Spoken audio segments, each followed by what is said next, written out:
Astrologer Wonder Girl, and I'm here to give you your weekly forecast for the week of Monday, July 10th to Sunday, July 16th. Now, Gemini, here's what we got going on for you this week. All right, Gemini, so we start the week here coming off of a full moon conjunct Pluto in your second house of like money and confidence, okay? Opposing your 8th house.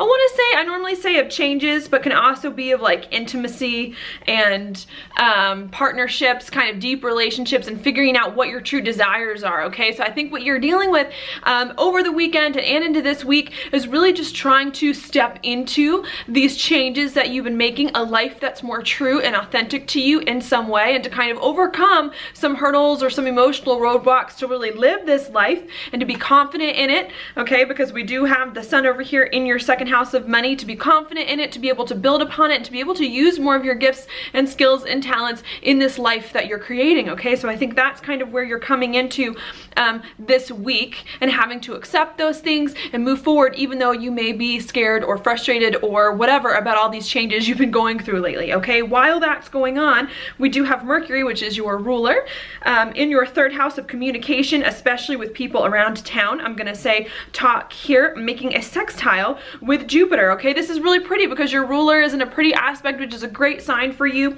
It's also in this sextile with Jupiter, which is also a great planet, in your 5th house of happiness. So I think while this is going on, you're trying to redirect your life to be more about things that are important to you and what you want deep down. I think you're also trying to just communicate more with people that are close to you and around town about what you love, what makes you happy, maybe bring more happiness and joy into your life in some way, okay? So I see that being thing of this week.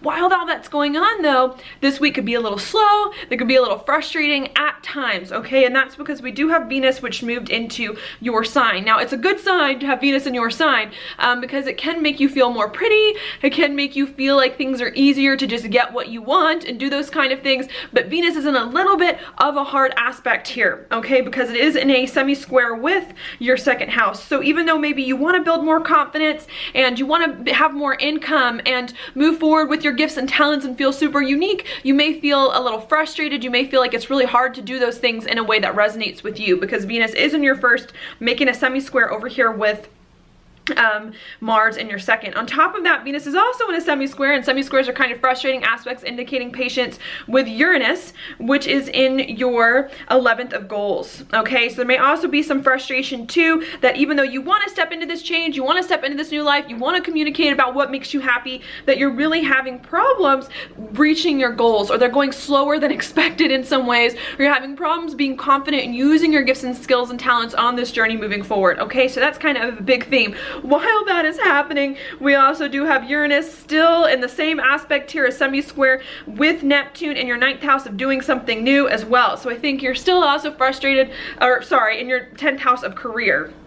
Excuse me. So I think while you're still trying to figure out how you can reach your goals, what you can do to be more yourself in some way, it's not quite fitting in with your career and with what's going on in the direction of your life and things like that. So I think this week is going to be a little frustrating, as you just gotta sit through some of these kind of hard things and be patient, knowing that your life isn't where you want it to be yet, but kind of seeing it and communicating about it and wanting it to be there, okay? So that is the message of this week. The key to this week is to learn to reconceptualize things in your mind and to think about things a little bit differently, and that's going to make this experience for you go a lot smoother. That's because we do have Mercury, again your ruler, making an inconjunct to Neptune and to Pluto, okay? And inconjuncts require a reorientation of sorts. You have to think about things very differently in order for them to work. So what this means is you have to think very differently about your career and about what you want in life, okay? And about how you can communicate with people around town, communicate in general if you have any communication projects going on, in order to maneuver your life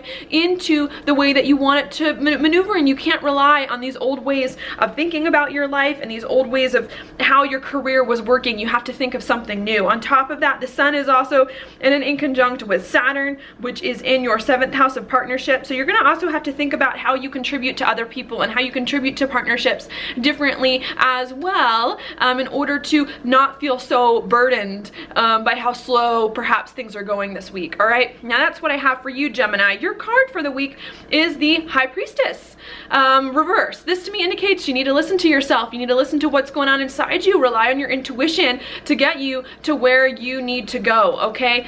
You know, especially with this week where there's so much going on inside you and not outside, and so much you need to be patient for. I think this week you need to really figure out what is it you want, what's going to make you happy, and how it is that you can begin to slowly shift your life in a way that's in tune with you and your intuition into the direction that you truly desire. Okay, so that's all I have for you this week. Thank you so much for watching my horoscope. If you like it, please like it on Facebook, like it on YouTube, subscribe to my channel, share it with your friends, and I'll talk to you later.